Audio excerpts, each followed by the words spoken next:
कार्यक्रम तय कर रहे थे तब हम 3 चीज़ों को नज़र रखे तय कर रहे थे कि आज भगत सिंह जिस बात को लेके आज़ादी के आंदोलन में कुर्बान हुए, वो आंदोलन के दौरान भगत सिंह जो बात कह रहे थे कि आर्थिक आज़ादी, राजनीतिक आज़ादी और वैचारिक आज़ादी, हालांकि उस दौर में वैचारिक आज़ादी पे हमला उस रूप में नहीं था, लेकिन आज उन तीनों चीज़ों के ऊपर हमला है। हमारी वर्तमान सरकार जो हमारे आज़ादी के लोग, कुर्बानी देने वाले लोग जिन चीज़ के लिए लड़े थे, आज उन्हीं को वापस छीनने का एक प्रयास फिर हो रहा है। सबसे पहले हमारी आर्थिक आज़ादी पे हमला है कि पूरे समाज को हमारी वर्तमान राजनीतिक व्यवस्था आर्थिक रूप से कमज़ोर और कंगाल करना चाहती है। और वो क्यों करना चाहती है कि जब लोग आर्थिक तौर पर कमज़ोर होंगे तो राजनीतिक अधिकारों की बात नहीं करेंगे, वो अपनी गरिमापूर्ण जीवन की बात नहीं करेंगे। और इसीलिए आज ये किया जा रहा है कि ट्रेड यूनियन राइट्स जितने भी हैं, हमारे यूनियन बनाने के अधिकार हैं, वो सारे ख़त्म करने की तरफ तेज़ गति से बढ़ रही है। किसान आंदोलन इतना बड़ा आंदोलन हुआ, उसको ऊपर तरह तरह के लांछन लगाए और तब कह रहे थे ज़मीन छीनने की बात है, किसान संगठनों ने बार बार कहा।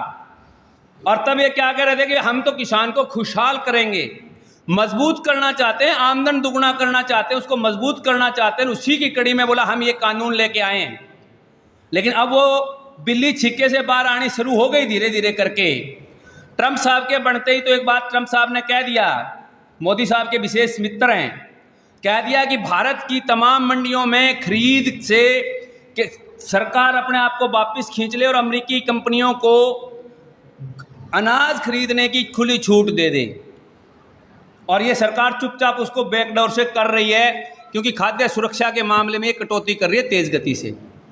और उसी का एक दूसरा उदाहरण, अभी परसों चौथी मध्य प्रदेश की विधानसभा ने एक बिल पारित कर दिया कि किसी भी किसान की ज़मीन बिना मुआवजा दिए ही अधिग्रहित की जा सकती है। अब वो जो हम कह रहे थे किसान आंदोलन में कि ये किसानों की ज़मीन छीनना चाहते हैं, उसके सारे के सारे पक्ष सामने आ गए। कर्मचारी क्योंकि आर्थिक तौर पर मजबूत हैं, मुझे याद है ये साथी रंधावा जी और ये बैठे हैं यहाँ, आज साथी आए, उनके चाचा जी गुजरे महेंद्र शर्मा, उनकी रिटायरमेंट का एक दिन बचा हुआ था, अगले दिन रिटायरमेंट थी, रिटायरमेंट पार्टी थी। और यहाँ ये हमारे जंगलात के साथी बैठे हैं, इनकी 4 महीने की पेमेंट प्रशासन ने डीएफओ नहीं कर रहा था।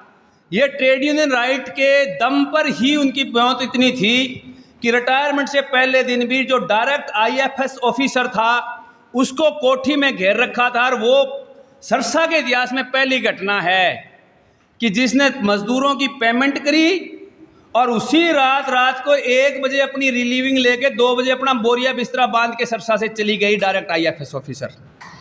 वो जो आर्थिक ताकत के दम पे और वो आपके राजनीतिक अधिकारों के दम पे इतनी ब्योंत थी कि कल मेरी रिटायरमेंट है और आज मैं लड़ रहा हूँ, तो डर नहीं था कि मेरी नौकरी चली जाएगी, मेरे वो बेनिफिट हैं वो नहीं मिलेंगे रिटायरमेंट के। उसके बावजूद वो उसको परवाह किए बिना लड़के लेके चले गए। वो चीज़ें सरकार को रटती हैं, इसलिए वो हमें आर्थिक तौर पर कमज़ोर करना चाहती है। कर्मचारी वर्ग को भी आज कर दिया, कर्मचारियों की बुरी तरह से बुरी हालत कर दी, संख्या घटा दी। जो 25 व्यक्तियों पे एक कर्मचारी था, 95 से ज़्यादा व्यक्तियों पे एक कर्मचारी की संख्या आती है अलग अलग डिपार्टमेंट्स में। और ये तो हमारे लाभ सिंह जी और की बार बार बात कर रहे हैं। मुझे याद है हम वाइट फ्लाई वाली लड़ाई लड़ रहे थे, सफ़ेद मक्खी मच्छर वाली, जो नरमा खराब हुआ उसकी। तो एक पटवारी हमें शिकायत कुछ किसानों की कि पटवारी जो है वो हमारे गिरदावरी करने नहीं आ रहे। तो हमने पूछा, उस वक्त इनके राजेंद्र जी होते थे, प्रधान सहुवाला से थे। मैंने कहा राजेंद्र जी, ये बोला जी आप उनको कह दो भी निश्चिंत रहें, ये हमारा काम है, हम किसान के साथ खड़े हैं, किसान के बैठे हैं।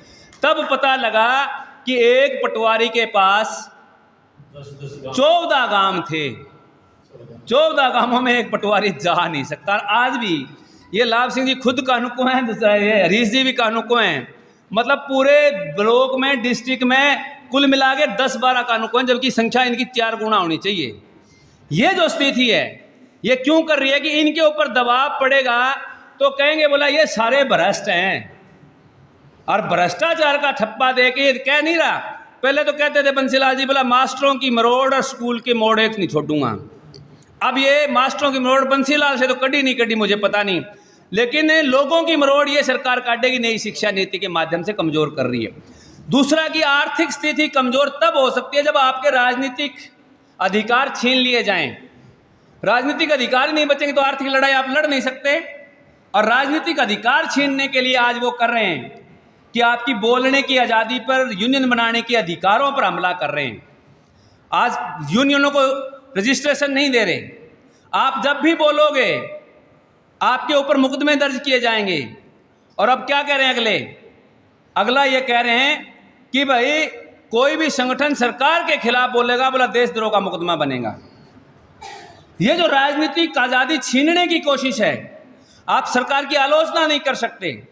राजनीतिक आज़ादी इसलिए छीनना चाहते हैं कि राजनीतिक आज़ादी छिन जाएगी, आपको बोलने की आज़ादी छिन गई, आपको अपने अधिकार मांगने की आज़ादी छिन गई, आप अपनी बात को कहने की आज़ादी छिन गई, आपके होठ छील दिए गए, आपके हाथ बांध दिए गए, तो फिर आप कुछ नहीं मांगेंगे, सिर्फ एक चलती फिरती लाश होंगे।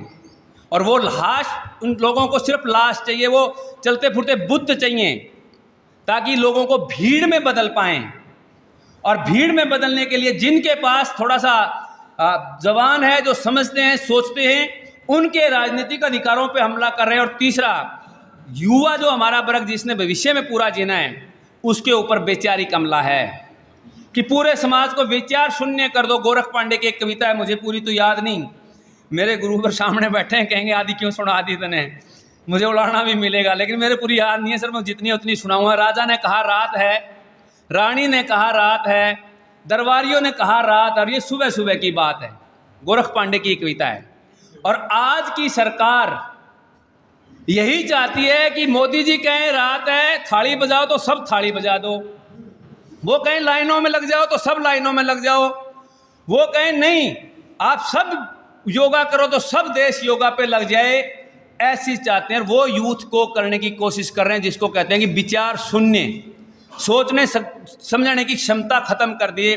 और जब सोचने समझने की क्षमता खत्म हो गई तो फिर हमारा नौजवान भीड़ में बदल जाता है। और भीड़ का अपना कोई बुद्धि विवेक नहीं होता कभी भी। भीड़ होती है, उसको कोई भी एक गडरिया हाँक सकता है। भेड़ों को हाँकना कोई मुश्किल नहीं होता, ज़्यादा पाड़ी नहीं होते भेड़ों के, एक दो ही होते हैं, और सैकड़ों की संख्या में भेड़ों को हाँक ले जाते हैं। और आज भीड़ में बदलने की कोशिश है। और वो हमारा यूथ जब भीड़ में बच जाएगा तो अधिकारों की मांग नहीं कर सकता, वो अपने आर्थिक सवालों की मांग नहीं कर सकता, वो राजनीतिक सवालों की मांग नहीं कर सकता, वो उनके मोहरे बनेंगे।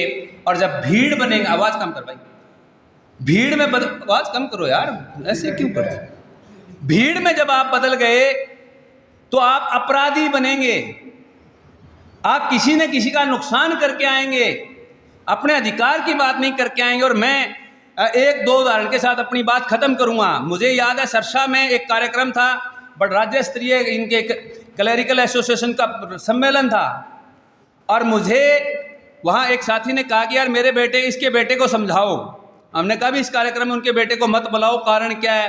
बोला जी वो आरएसएस में जाता है, गोरक्षक दल में शामिल हो गया, और पिछले 2 साल में मैं उसके करतूतों के चलते 10 लाख रुपए राजीनामे के और पुलिस को भर चुका हूँ। उसने धक्के से उस बेटे को बुला लिया वहीं सम्मेलन स्थल पे, और वो बेटे को जब बुलाया और बातचीत की, मैंने कहा यार यहाँ मत छेड़ो, लेकिन उसके बावजूद नहीं माने। मैंने कहा बेटा क्या करता है। बोला अंकल जी मेरे को ये बताओ, मेरा बाप था जिसने मेरे को सबसे पहले गोरक्षक दल में और आरएसएस की क्लास में लेके गया। बोला अब मुझे ये लगता है कि अगर मैं गाय की बात ना करूं तो मेरे साथ नाइंसाफी होती है। और बोला अब मेरा बाप कहता है कि भी तू गाय रक्षक दल में क्यों जाता है, उनके झगड़ों में क्यों जाता है।